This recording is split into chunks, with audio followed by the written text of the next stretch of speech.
এলাকাবাসী ভাই ও বন্ধুগণ, আসসালামু আলাইকুম ওয়া রাহমাতুল্লাহি ওয়া বারাকাতুহু। অমুসলিম ভাইদের প্রতি আমার আন্তরিক শুভেচ্ছা এবং ধন্যবাদ। সংগ্রামী ভাই বন্ধুগণ, সময় খুব কম, একটু পরে আসরে আজান দেবে। আজানের সময় আমরা চুপ থাকবো, এরপরে আমি কিছু কথা বলেই নামাজের সুযোগ করে দেবো ইনশাল্লাহ। শেষ পর্যন্ত থাকবেন বলে আমি আশা করি।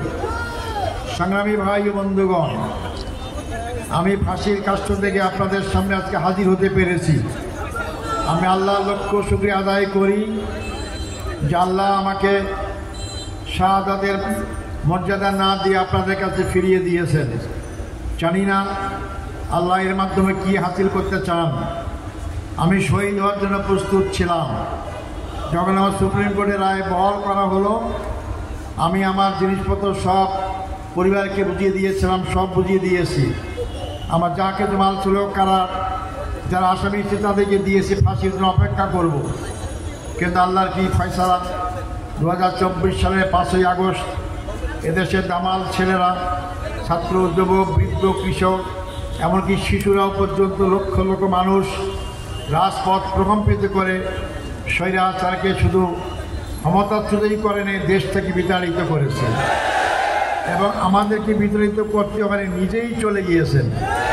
সংগ্রামী ভাই বন্ধুগণ, আমি সেই দামাল ছেলেদের আন্দোলনে যারা শহীদ হয়েছেন তাদের আত্মার মাগফিরাত কামনা করছি।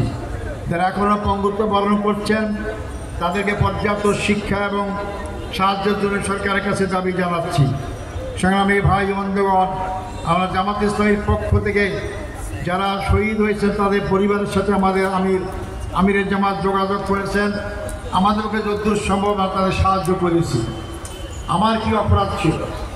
আমাদের নেতাদের কি অপরাধ ছিল? আমাদের অপরাধ, আমরা মানুষের পক্ষে কথা বলতাম, দেশের জনগণের পক্ষে কথা বলতাম। আমরা মুসলিম হিসেবে আল্লাহকে বিশ্বাস করতাম, আল্লাহর আইনের কথা বলতাম, কোরআনের শাসনের কথা বলতাম। এটাই কি আমাদের অপরাধ? আমাদের অপরাধ আরেকটি আছে।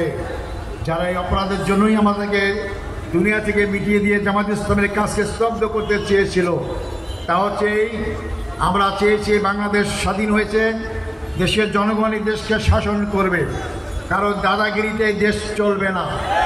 আমরা কারো দাদাগিরি পছন্দ করি না। আমরা সমান ভিত্তিতে, সমান মর্যাদার ভিত্তিতে আমরা পরস্পরের দেশের সাথে সম্পর্ক রাখতে চাই। কিন্তু আপনি আমাদের কাছে দাদাগিরি করবেন, আপনি আমাদের সমস্ত রাজনৈতিক সিদ্ধান্ত আপনারা দেবেন, আমাদের সংবিধান আপনারা পাঠিয়ে দেবেন। এই জন্য বাংলাদেশ স্বাধীন করা হয়নি। আমরা পাকিস্তানের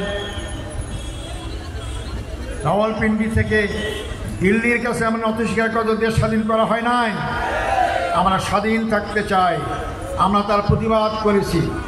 ভারত আমাদের ফারাক্কাবাদ দিয়ে উত্তরবঙ্গের 8 কোটি মানুষকে আজকে সর্বশান্ত করেছে। আজকে আপনারা জানেন আমাদের পিপাই মুখ সিলেটের তার উজানে 54টা বাদ দিয়ে আমাদেরকে সুটিয়া মারতেছে। এইভাবে গত 54 বছরে ভারত আমাদের সাথে বন্ধুত্বের পরিচয় দেয় নাই। আমাদের সরকার পরিবর্তন হয়েছে, নতুন সরকার গঠন হয়েছে। আগামী নির্বাচনের মাধ্যমে নতুন বাংলাদেশ গড়ার স্বপ্ন দিকে আমরা এগিয়ে যাব সামনের দিন ইনশাআল্লাহ। আমি একটু কথা বলতে চাই, আমাদেরকে অনেক অভিযোগ করা হয়, আমরা দেশের স্বাধীনতা বিরোধী, আমরা ইত্যাদি ইত্যাদি। যারা এই কথা বলে বলতো আমরাই স্বাধীনতা এনেছি, আমরা স্বাধীনতার পক্ষের শক্তি, আজকে আপনাদের সামনে বলতে চাই, যাদেরকে স্বাধীনতা বিরোধী বলেন তারাই এখন বাংলাদেশে আছে।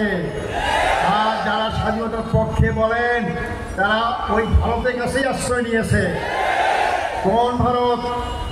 আমাদের দেশের চারপাশের সীমান্তের 3 দিকে ভারত। আমাদের সেনাবাহিনী কী জন্য?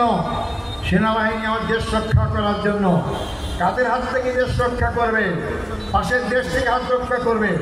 তারাই আমার দেশে হামলা করতে পারে। যারা পাশের দেশ, যেখান থেকে আমার দেশকে গ্রাস করতে পারে, সেই দেশে যারা আশ্রয় নেয়, তারা কি বাংলাদেশের জনগণের বন্ধু হতে পারে? আমরা পালাই নাই, আমরা পালানো বিশ্বাস করি না। আজ নেত্রী বলতেন যে শেখের বেটি পালায় না, তিনি আজকে কোথায় পালিয়েছেন? উনি যে শেখের বেটি নন, বড় বড় কথা বলা যায়, অর্থাৎ যারা পাপী, যারা বেশি অন্যায় করে, যখন বুঝতে পারে যে আমি ক্ষমতা ছাড়তে বাধ্য হয়েছি, আমাকে আমাদের জেলখানায় যেতে হবে, জেলখানার ভয়ে হাজার হাজার তাদের কর্মীকে ফেলে রেখে বাংলাদেশের জনগণকে বিপদে রেখে নিরাপদ আশ্রয় নিয়েছে ভারতের দিল্লির কোণে। সংগ্রামী ভাই বন্ধুগণ, এদের দ্বারা দেশ নিরাপদ থাকতে পারে না। যারা এই দেশে জন্মগ্রহণ করেছে, এই দেশেই ফাঁসির কাছে মৃত্যুবরণ করেছে, মৃত্যুর হাত থেকে বাঁচার জন্য বিদেশে পালিয়ে যান নাই, তারাই তাদের দলীয় বাংলাদেশের স্বাধীনতা সার্বত্র রক্ষা করার কত গ্যারান্টি হতে পারে। সংগ্রামী ভাই বন্ধুগণ, এই জন্য আগামী নির্বাচন অত্যন্ত গুরুত্বপূর্ণ নির্বাচন। শুধু ক্ষমতার পরিবর্তন নির্বাচন না, এটা সামগ্রিক পরিবর্তন নির্বাচন। আমরা কৃষিদের দিকে ফিরে যেতে চাই না, 24 সালের প্রথম পিছিয়ে আমরা ফিরে যেতে চাই না। যে আমার ছেলের একটা নতুন বাংলাদেশ করার স্বপ্ন থেকে জীবন দিয়েছে, আন্দোলন করে দেশ নতুনভাবে স্বাধীন করেছে, পিছন দিকে ফিরে যাওয়ার জন্য নয়।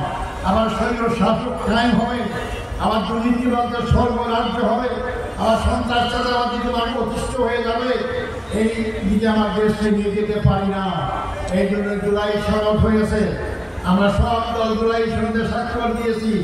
আমরা যদি জুলাই সনদে একমত হয়ে স্বাক্ষর দিয়েই থাকি, এটা আইনি ভিত্তিতে অসুবিধা কোথায়? একই দল বাধা দেয়, তারা মানে যে গণভোট নির্বাচনের দিনে হবে। আপনি যদি গণভোট রাজি হয়ে থাকেন, তো জনগণ নির্বাচনের যে দিনে ভোট করি কী জন্য? আগে গণভোট আয়োজন করে অসুবিধা কোথায়? আমার জালে কুচকালা হয়, গণভোট অস্বীকার করে নির্বাচনের দিনে, অর্থাৎ মানে স্বপ্ন দেখছে ক্ষমতায় গিয়ে আমাদের জুলাই সনদকে ঝুলে ফেলে দেবে, আবার আমাদের সে পুরানো স্বাস্থ্য দিকে ফিরে যেতে হবে। আমরা বেঁচে থাকতে করতে দেব না ইনশাআল্লাহ। আমরা জুলাই সনদ বাস্তবায়ন চাই। আজকে যদি নির্বাচন পিছিয়ে যায়, জামাত ইসলামের জন্য নির্বাচন পিছাবে না। যারা জুলাই সনদকে আইনি ভিত্তিতে এবং গণভোট আগে অনুষ্ঠান করতে বাধা দিচ্ছে, তাদের কারণে নির্বাচন পিছিয়ে যেতে পারে।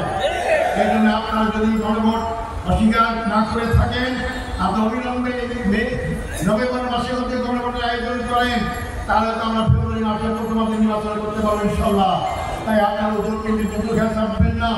আপনারাই আসলে নির্বাচনকে ভয় পাচ্ছেন, ততদিন যাতে আপনারা জনগণ থেকে বিচ্ছিন্ন হচ্ছেন। আপনারা এখনই জনগণ থেকে বিচ্ছিন্ন হয়েছেন।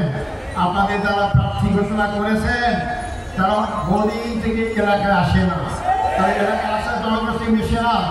আমাদের লোকরা জনগণ থেকে মিশে থাকে, আমাদের লোকরাই জেল খেলেছে, কোনো দল দাবি করতে পারবে না আমাদের মতো 11 জন ভাইকে জেলখানায় শহীদ করা হয়েছে, আমাদেরকে টার্গেট করা হয়েছে ভারত থেকে।